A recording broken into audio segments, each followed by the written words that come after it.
Sir CI గారు SI గారు వాళ్ళ ఆధ్వర్యంలో వాళ్ళ ప్రొటెక్షన్తో నేను లోపలికి వెళ్ళి మా తాత నాన్నమ్మల సమాధికి దండం పెట్టుకొని మా అన్న ప్రసాద్ మంచు సమాధికి దండం పెట్టుకొని కొంచెంసేపు కూర్చొని మనసులో ఉండేది మనసులో వాళ్ళని ప్రార్థించుకొని ఇవన్నీ ఎందుకు జరుగుతున్నాయో తెలియట్లేదు. ఆ సాయిబాబా మీద ఒట్టుగా జరగకూడదు.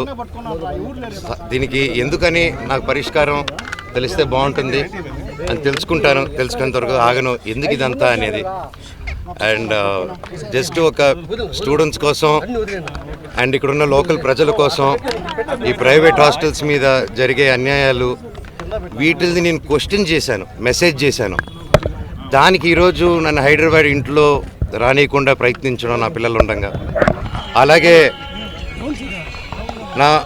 మా అమ్మగారి బర్త్డే రోజున వచ్చి ఆ చక్కెర పోయడం, మళ్ళీ నేను ఊర్లో ఆలగడ్డకి వెళ్ళిన వెంటనే మా అమ్మని బ్రెయిన్ వాష్ చేసి ఇక్కడ సైన్ పెట్టమని, ఆవిడకి ఏం తెలుస్తుంది, సైన్ టైప్ చేసుకుని సైన్ చేయమంటే చేస్తారు ఆవిడ పాపం. అలా చేయడం ఇలాగ వరుసగా చేసుకుంటూ వచ్చి ఇది ఎంతవరకు దిగజారిందంటే 2 రోజుల నుంచి ఫ్యాన్స్ ఫాలోవర్స్ ఎంతో కష్టపడి ఎంతో ఖర్చు పెట్టుకొని, ఎందుకంటే వాళ్ళు కష్టపడితేనే డబ్బు వస్తుంది ఎవరికైనా, వాళ్ళందరూ అభిమానంతో అంత ఖర్చు పెట్టుకొని ఇక్కడ మా ఫొటోసు మా లోకల్ లీడర్స్ ఫొటోసు అందరిది పెట్టుకొని వెల్కమ్ స్వాగతం చెప్తూ విషెస్ చెప్తుంటే వాళ్ళందరిది ఫస్ట్ రోజు రాత్రి 12వ తారీఖు 13వ రోజు రాత్రి పొద్దున చెప్పారు, అన్న ఇలా జరుగుతున్నానంటే సరేరా గొడవ పెట్టుకోకండి మన ఊరే కదా పండగ పూటరా అందరూ సంతోషంగా ఉండను. మళ్ళీ నెక్స్ట్ రోజు వచ్చి మేము వస్తున్నామని తెలియగానే మళ్ళీ హోర్డింగ్లు వేశారు. మళ్ళీ ఈరోజు పొద్దున ఒక ట్రాక్టర్ పెట్టుకొని నాకు వీడియోలు చూపించారు. షాక్ అయ్యా నేను. ఒక ట్రస్ట్ ట్రాక్టర్ వెళ్తుంది, దాంట్లో 40 మంది వాళ్ళు ఢిల్లీ నుంచో తీసుకొచ్చినారు. ఒక్కొక్కడు ఉన్నాడు అలాగా. కాకపోతే చూడంగానే భలే పెరుగుతున్నారు. ఎందుకు ఢిల్లీ నుంచి అంత బాడీలు వేసుకొచ్చారో నన్ను చూడంగానే ఎందుకు అలా పారిపోయారో అర్థం కాలేదు. కాకపోతే నేను ఏ గొడవకు రాలేదు. ఆ రోడ్ల మీద చూస్తే మీరు పోలీసు లాఠీల్ని రౌడీలు పట్టుకొని తిరుగుతున్నారు. కోర్టు ఆర్డర్ వచ్చింది బౌన్సర్స్ ఉండకూడదని చెప్పి.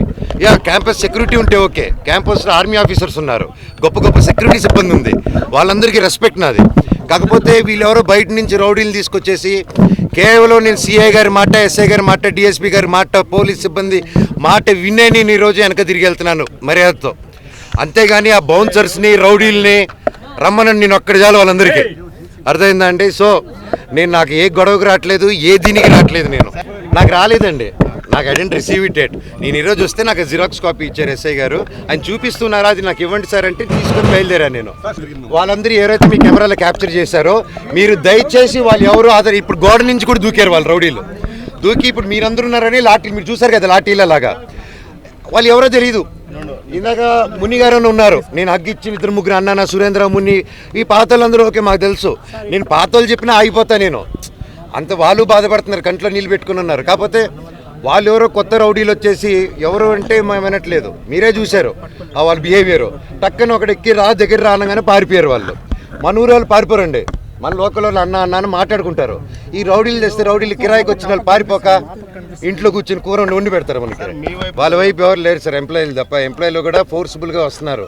అక్కడ ఒకటి చెప్పండి, అభిమానంతో వచ్చిన వాడిని నా చౌకసి ఇక్కడ వదిలేసి వెళ్ళిపోతాను. వాళ్ళ అభిమానులు కాదండి, వాళ్ళు బౌన్సర్స్. వాళ్ళు ఎక్కడి నుంచో నార్త్ నుంచి తెచ్చుకున్నారు. మీరు వెళ్ళి తెలుగులో మాట్లాడండి, అతనితో తెలుస్తుంది మీకు. నేను డిసైడ్ చేసుకుంటా 2 ఫోన్ కాల్స్ చేసుకొని స్టేషన్కి వెళ్ళాలా లేదా డిఎస్పీ గారిని కలవాలా ఒకసారి మేము మాట్లాడుకొని డిసైడ్ చేసుకొని మేము చేస్తామండి. నేను ఇక్కడే ఉంటానండి 2-3 డేస్ ఉంటాను, ఉండి నేను చూసుకుంటాను. నన్నే ఇంటి బయట కాపడం, నన్నే ఇక్కడ రానియకుండా చేయడం, నేను అడిగేలా ఒకటే. ఈ ఇష్యూ ఏంటో నాకు అర్థం కావట్లేదు. నా గురించి బ్యాడ్ మాట్లాడినారు, బ్యాడ్ చేస్తారు, అంతా ఓకే అండి. నేను నా ఇంటికి వెళ్తానంటే ఇల్లు ట్రస్ట్ అంటే అది కోర్టులో ఉంది.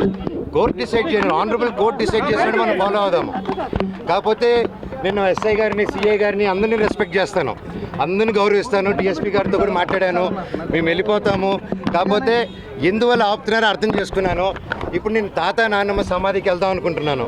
అండ్ అదొకటే దండం పెట్టుకుని వెళ్ళిపోతే పండగ పూట పెద్దల పండగ, అది దండం పెట్టుకుని వెళ్ళాలని. అండ్ అంటే ఇక్కడ ఏమైపోయిందంటే అండి చాలా చిన్నపిల్లల బిహేవియర్ స్టార్ట్ అయిపోయింది. జనరేటర్లో చక్కెర పోయడం అండ్ హోర్డింగ్స్ ఉంటే ఇక్కడ నాది, లోకల్ ఎమ్మెల్యే నాని గారిది, సీఎం గారిది అందరు కలిపి మా హోర్డింగ్స్ అన్నీ పెట్టుకొని ఉంటే అన్నీ ఇక్కడ ఈ 2 కిలోమీటర్ రేడియస్లో మొత్తం అందరూ ఉన్నారు. ఈరోజు పొద్దున కూడా డే టైంలో అంత ఫుటేజ్లు ఉన్నాయి మా దగ్గర, అవన్నీ మీకే ఇస్తాం, దయచేసి మీరు అది చూడండి. అంటే హోర్డింగ్లు కూడా తీసే ఎందుకు అంత లెవెల్? నేను తమ్ముడినే కదా, నేను కూర్చొని మాట్లాడదాం అంటున్నాను. నేను తప్పు చేస్తే కూర్చొని పెద్దల ముందు కూర్చొని పెట్టి మాట్లాడినాను, మాట్లాడేదానికి లేదు. నాకు మొహం చూపించేదానికి సిగ్గుపడతారో భయపడతారో ఏం అర్థం కావట్లేదు. హోర్డింగ్ని చంపగలుగుతారు కానీ నా జనాల మనుషుల నుంచి మమ్మల్ని నన్ను ఎవరు తీలేరు. అండ్ ఇది నా ఊరు, నా బంధువులు, నా పల్లెటూరు, నా జనాలు. అండ్ ఈ క్యాంపస్ నాకు గౌరవం ఉంది. ఇది ఒక్కరి కాంట్రిబ్యూషన్ కాదు, ప్రతి ఒక్కరు కష్టపడాము, ప్రతి ఒక్కరు కాంట్రిబ్యూట్ చేసాం చిన్నప్పటి నుంచి. అండ్ ప్రతిదీ కోర్టులో మేము ప్రజెంట్ చేస్తాం, కోర్టు ద్వారా తెలుసుకోండి. అంతేగాని కోర్టులో ఉన్నప్పుడు ఇలా ఫోర్స్ చేయడం, మా జనాల్ని, మా ఫ్యాన్స్ని, మా ఫాలోవర్స్ని బెదిరియడం, మీరు ఇక్కడికి వస్తే లాఠీ చార్జ్ చేస్తారని బెదిరిస్తూ ఉన్నారు. మేము ఇక్కడికి వస్తున్నాం సార్, వస్తే లాఠీ చార్జ్ చేస్తాం. ఎందుకు లాఠీ చార్జ్ చేస్తారు సార్? నేను మా ఊరికి వెళ్ళినా, నా బంధువుల్ని కలిసిన, జల్లికెట్టుకు పోయినా, ఇక్కడికి వచ్చినా నేను సార్ రావచ్చు అంటే రావద్దన్నారు. సరే ఓకే, తిరుక్కుని పోతున్నాను సార్, నా తాత నాన్నమ్మ సమాధి దగ్గరికి పోతాను, మీరే పోలీసులు రండి సార్, మీరు నాతో పాటే రండి, నేను జస్ట్ 2 నిమిషాలు సమాధికి దండం పెట్టుకొని ఘాటుకి పోతాను సార్ అని చెప్పాను. ఆ పర్మిషన్ తీసుకొని సార్ వాళ్ళతో వెళ్తాను, అది రానిస్తే ఓకే, లేకపోతే ట్రై చేస్తాను. అక్కడి నుంచి స్టేషన్కి వెళ్ళి నేను నా తరపున కంప్లైంట్ పెట్టుకుంటాను.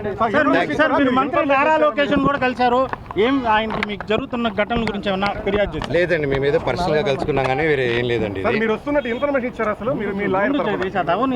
లాయర్ తరపున ఇన్ఫర్మేషన్ అదేం లేదు సార్. నేను అటు లేను సార్. నేను లాయర్ని పెట్టి ఇది చేద్దాం, వీడిని హోర్డింగ్ని చింపుదాం, వీడు పడుకొని ఇంట్లో పిల్లలు ఉండగా చక్కెర పోద్దాం, ఇవన్నీ నేను చేయను సార్. మీకు తెలుసు కదా, లోకల్లో కదా మీరంతా, ఈ లోకల్లో తెలుసు కదా నా గురించి. మీకు నా గురించి అడిగి చూడండి సార్, ఊళ్ళో సరదాగా కెమెరాలు ఎత్తుకొని వీడేంది, వీడి కథ ఏందని అడగని పోయి మీకే అర్థమైపోతుంది అంతా.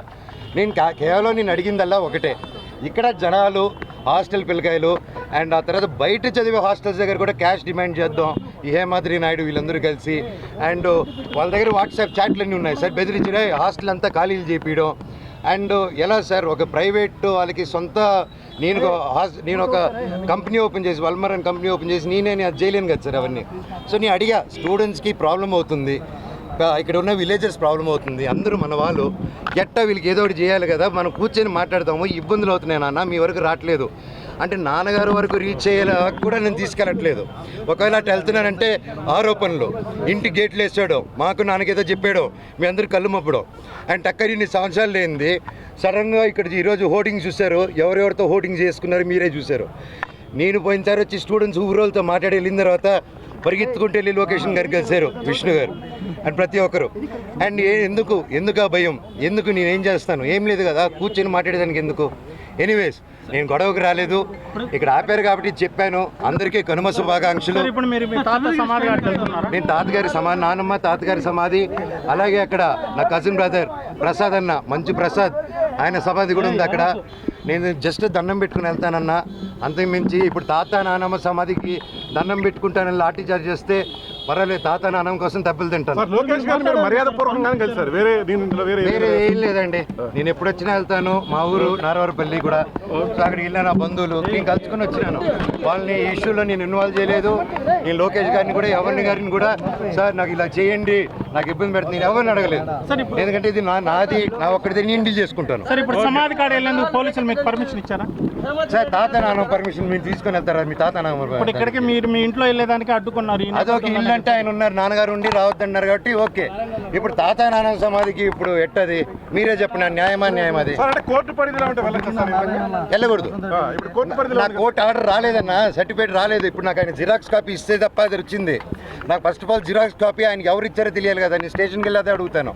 సర్టిఫికేట్ అది జిరాక్స్ కాపీ నాకు కోర్టు ఇచ్చింది, అలా బయట ఇవ్వకూడదు. ఆయన చేతికి ఎవరో లోపల నుంచి ఇచ్చుంటారు కదా. నేను అప్పుడు సార్ని అడుగుతాను, సార్ ఆ పేరు ఇవ్వండి, నేను ఫైల్ ద కంప్లైంట్. సో ఇప్పుడు నేను తాత నానమ్మ సమాధి దగ్గరికి వెళ్తున్నాను, దండం పెట్టుకొని నేరుగా చంద్రగిరి స్టేషన్ కానీ ఎస్పీ గారి దగ్గరికి కానీ ఎవరు పర్మిషన్ ఇస్తే, అపాయింట్మెంట్ ఇస్తే అడిగి కలిసి అఫీషియల్గా లాంచ్ చేసుకొని బయలుదేరుతాను. థ్యాంక్